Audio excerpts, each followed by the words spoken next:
Judge Andrew Napolitano. Judge, interesting commentary there. Yeah, very interesting. Wow, what do you make? Well, it's funny how the world looks so differently from the outside of the White House looking in as opposed to being inside the White House and looking out. He's not there yet, but he's starting to sound more presidential when he basically said, I'd like to solve people's problems rather than, quote, hurt the Clintons. Now, that's not something we would have heard from him during the campaign, whether he would have said it differently during the campaign in order to generate votes or because he thinks differently now that he's confronted with all this power. I don't know what his schedule is, but I don't believe he's had his FBI briefing yet, so he probably does not know the gravity of the two cases, two live investigations against her, one for public corruption. Did she tailor her decisions as Secretary of State in accordance with whether the people who benefited from the decisions gave money to the Clinton Foundation, and the other in which her husband is a target also. Was the Clinton Foundation a true charity? Was it a slush fund? Was it a criminal enterprise? I don't know that the president-elect has the details on that yet. Can he order Comey to open, can he order the head of the FBI, whoever it might be, to reopen now for the third time, or to open for the third time, the email investigation? Yes, he can.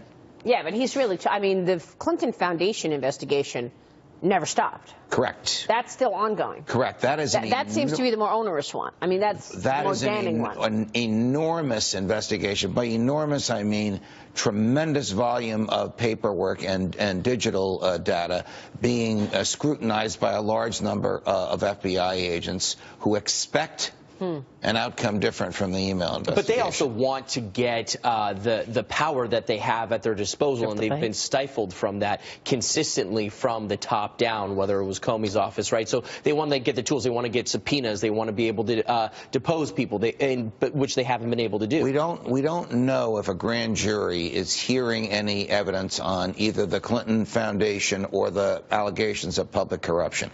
That was the singular defect in the email investigation, the absence of a grand jury. Yep. You know, the FBI can't issue a subpoena. It goes to a grand jury with DOJ lawyers and asks the grand jury for a subpoena. So without a grand jury, the FBI and the DOJ are essentially two.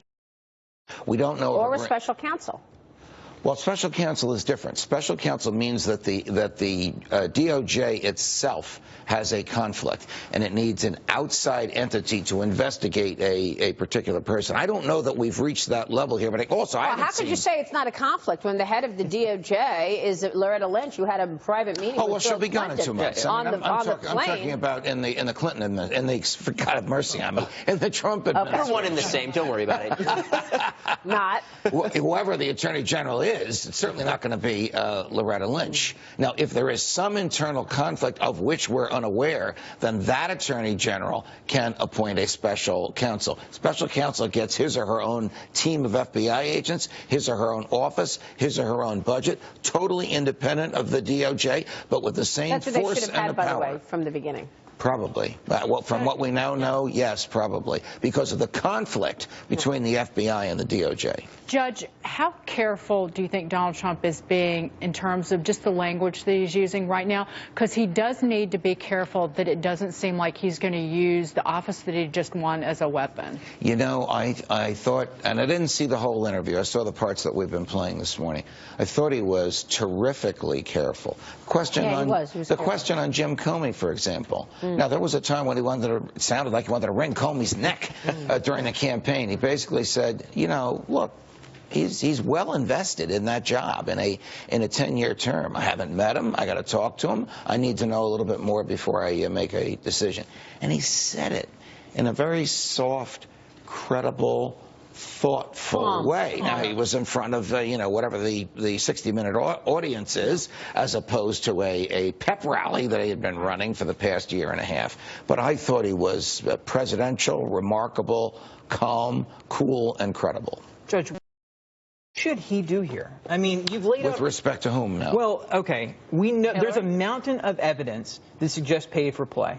when you look at WikiLeaks. There's a mountain of evidence that suggests that she put her own political expedience and career over national security with the email server.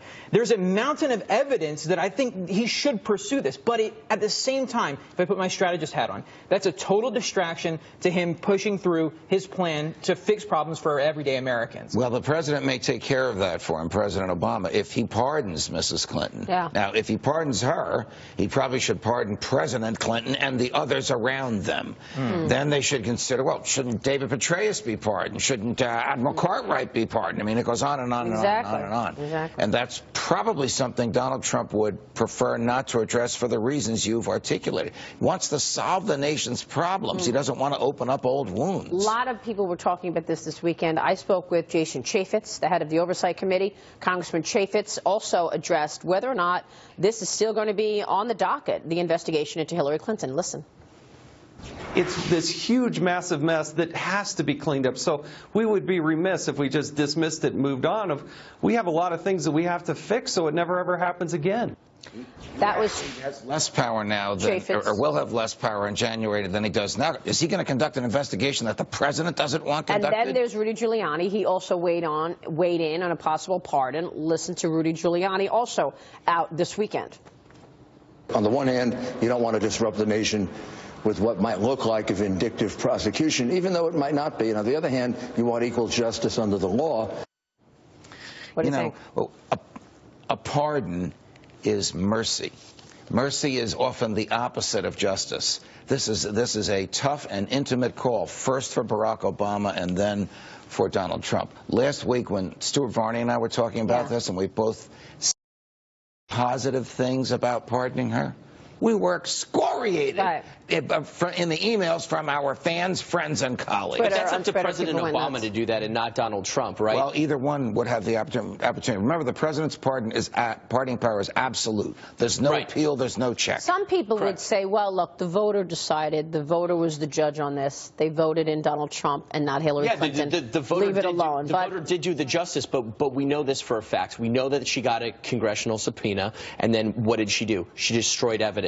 Well, now, that's a crime, and it's up to the Department of Justice to enforce that. And she lied about it. We know that there are a lot of people in jail as we speak who did far less with respect to the emails and the failure to maintain state secrets than she did. Far less. Sending a selfie to your girlfriend, that kid is serving 5 years in a military. He's married now, so he stopped that. Judge, good to see you. Thanks so much, Judge Napolitano. Even with Kevin here, it's a